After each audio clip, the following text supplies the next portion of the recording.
할렐루야. 고진원 목사입니다. 이제부터 하나님과 성경을 더 깊이 완전히 이해하기 위해서 중심의 원리라는 주제를 진행하겠습니다. 지금까지 진행해온 메시지들을 새로운 각도에서 원리적 측면에서 조명하게 될 것입니다. 오늘의 주제는 하나님은 중심을 보신다 라는 것입니다. 뭐라고요?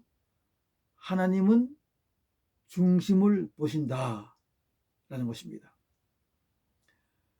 성경은 보이지 않는 하나님에 관한 영적인 책이기 때문에 이해가 어렵습니다. 그러므로 하나님이 어떻게 성경을 쓰셨는가 하는 성경 기록의 원리를 알아야 합니다. 그 원리가 바로 중심의 원리라는 것입니다. 공동 번역은 중심을 속 마음으로 번역하였습니다. 중심이라는 것은 글자 그대로 인간의 마음의 한 가운데를 말하는 것입니다. 인간의 모든 생각과 감정, 의지를 주관하는 마음의 센터가 중심이라는 것입니다. 그렇죠? 중심인 속마음이 움직이면 생각이 나고 자동적으로 의지와 행동이 따라오게 되는 것입니다. 하나님은 함께하기 위한 관계성의 대상으로 인간을 창조하셨습니다. 관계성의 대상은 인간의 겉모습이 아니라 인간의 중심이라는 것입니다. 그러므로 하나님은 인간을 보실 때 그 인간의 중심을 그 인간으로 인정하신다는 것입니다. 인간의 중심, 인간의 속마음을 인간의 본질로 간주하신다 라는 말입니다. 이해되시죠? 그러므로 같은 원리로 하나님을 아는 것, 성경을 아는 것, 하나님과의 관계를 맺으려면 인간도 오직 중심으로 속마음으로 하나님을 바라보아야 한다는 것입니다. 중심, 속마음이 하나님을 이해하게 되면 생각이 변화되고 행동이 따라오기 때문입니다. 성경에는 이해하기 어려운 장면들이 많이 있습니다. 물론 그 중에서 가장 이해하기 힘든 장면은 하나님의 본체이신 예수 그리스도께서 십자가에 매달려 죽으시는 장면입니다. 전능하신 하나님께서 인간의 죄를 대신 지시고 십자가에 달리신다는 것은 이해할 수도 없고 납득할 수도 없는 전능성의 모순이기 때문입니다. 왜 모순으로 느껴지는가 하면 우리가 겉으로 이성으로 인간의 학식과 지혜로 성경을 이해하려 하기 때문입니다. 마음을 다해서 마음의 눈으로 성경을 읽어야 합니다. 그러므로 이해할 수 없는 성경의 장면이 있다면 그것은 겉으로 그 장면을 보기 때문입니다. 속 마음 중심으로 보아야 합니다. 자, 중심의 원리가 어떻게 작동되는지 동화 한 편으로 비유해 보겠습니다. 믿음이 어떻게 나의 행동을 지배하는가의 설명도 되겠습니다. 자, 어느 추운 겨울날 버스 터미널에서 지나가는 행인들에게 남루한 옷을 입고 껌을 팔고 있는 어린 소녀가 있습니다.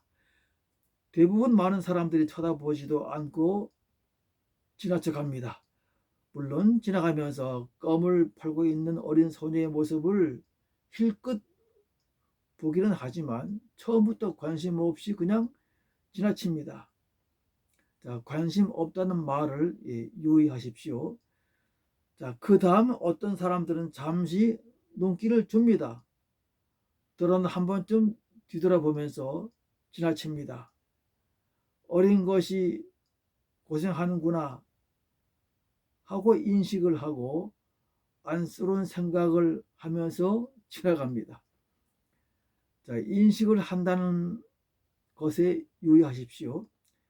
자, 그리고 그 다음 어떤 사람은 지나가다가 멈춰서 선뜻 다가와 껌을 사줍니다. 사줄 뿐 아니라 여러 통을 사줍니다. 이 사람은 이런 생각을 합니다. 어린 소녀의 모습에서 이 아이는 조실 부모하였을 것이고 단칸방에는 이 아이의 할아버지가 몸져 누워 있을 것이라고 짐작합니다. 다시 말하면 이 사람은 껌을 팔고 있는 어린 소녀를 겉으로 본 것이 아니라 속마음으로 본 것입니다. 속마음으로 보니까 자기도 모르게 의지적 행동이 나타난 것입니다. 동정의 사랑의 손길을 편 것입니다. 자, 믿음도 이와 같습니다. 대표적인 성경의 장면이 역시 하나님의 아들 예수 그리스도가 십자가에 매달리는 장면이 될 것입니다. 하나님의 아들이 이 세상에 오셔서 십자가에 매달렸습니다. 많은 사람들이 지나갑니다. 어떤 사람들은 하나님의 아들이라면서 왜 십자가에 달리나 하면서 의아해하며 지나갑니다. 또 어떤 사람들은 남의 일처럼 예수가 사람들의 죄를 대신 지고 십자가에 매달렸대라고 배우면서 지나갑니다. 겉으로 보는 것입니다. 그러나 어떤 사람은 예수 그리스도의 십자가의 죽음이 바로 자기 자신을 위한 하나님의 용서와 사랑이라는 것을 느낍니다. 속 깊은 마음으로 느끼는 것입니다. 속마음이 움직이니 이것이 나의 생각과 행동과 삶을 지배하게 되는 것입니다. 믿음이 생긴 것입니다. 하나님의 사람으로 새로운 창조가 내 안의 중심에서 일어나는 것입니다. 믿어지게 되면 나의 속마음 중심이 나의 존재와 생각과 행동을 지배하게 되는 것입니다. 자동적으로 신앙의 사람이 되는 것입니다. 예수님은 천국을 씨를 뿌리는 비유로 말씀하셨는데 4가지 밭이 나오죠. 좋은 땅에 떨어진 씨가 많은 열매를 맺는다고 하셨는데 이 비유는 말씀을 듣고 깨닫는다 라고 하셨습니다. 그러므로 깨닫는다는 것은 마음의 중심에서 일어나는 것입니다. 또 같은 의미로서 예수 그리스도를 안다고 하는 안다의 의미도 인간의 마음속 깊은 내면의 중심에서 예수를 경험한다는 의미가 됩니다. 니들이 게맛을 알아?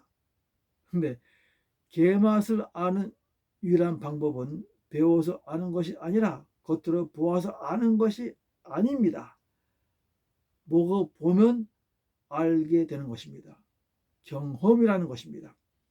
중심에서 예수를 경험한다는 것은 심오한 통찰로서 내 마음의 중심에 예수가 들어오셔서 나와 함께 한다는 것입니다.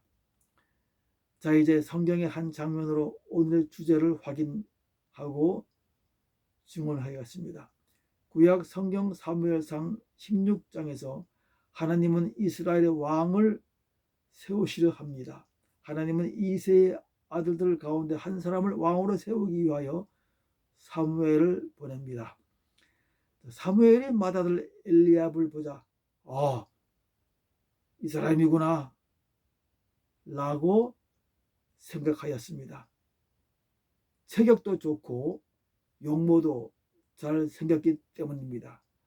그때 하나님이 사무엘의 마음을 아시고 사무엘에게 하신 말씀이 이것입니다. 용모나 신장을 보지 말라. 사람들은 겉모양을 보지만 나 여호와는 중심을 본다 라는 것입니다.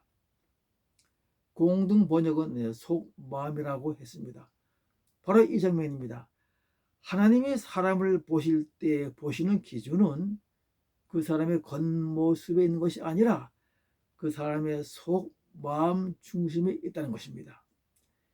왜냐하면 하나님께서 인간을 창조하실 때에 인간의 본질을 인간의 속 중심에 두셨기 때문입니다.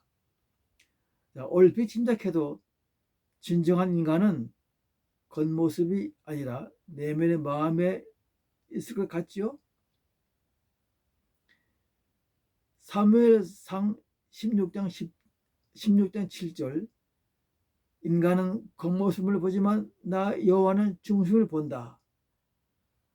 하나님은 사람의 중심을 보신다는 이 기준은 하나님을 이해하는 기준이며 성경 전체를 해석하는 성경 해석의 절대적 원칙이며 원리입니다.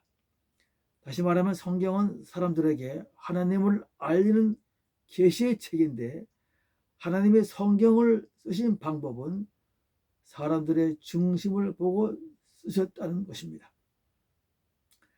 하나님이 인정하는 사람이란 속마음을 가진 중심을 가진 사람이기 때문입니다.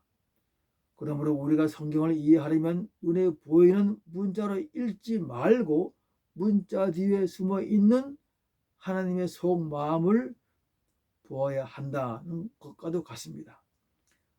그러려면 우리 역시 마음으로 중심으로 성경을 읽어야 한다는 것입니다. 하나님 앞으로 나아가려면 나의 중심으로 나아가야 한다는 것입니다.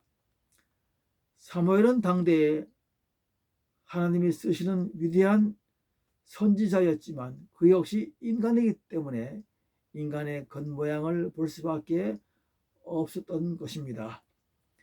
인간은 겉모양을 보고 하나님은 속마음을 본다는 말은 본다는 시각을 나타냅니다. 지금까지 전개한 모든 메시지에는 이 원리가 다 들어 있었습니다. 영적 시각과 육적 시각이라는 메시지도 있었고 선악과 사건도 중심의 원리에 의하여 시각으로 설명을 하였습니다. 중심의 원리는 성경 전체를 관통하고 있습니다. 이제부터 성경 전체를 조명하여 중심의 원리를 전개하고자 합니다.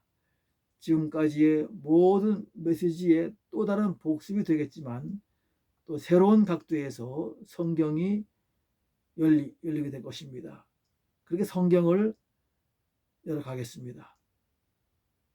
마음의 눈을 여시기를 바랍니다. 감사합니다.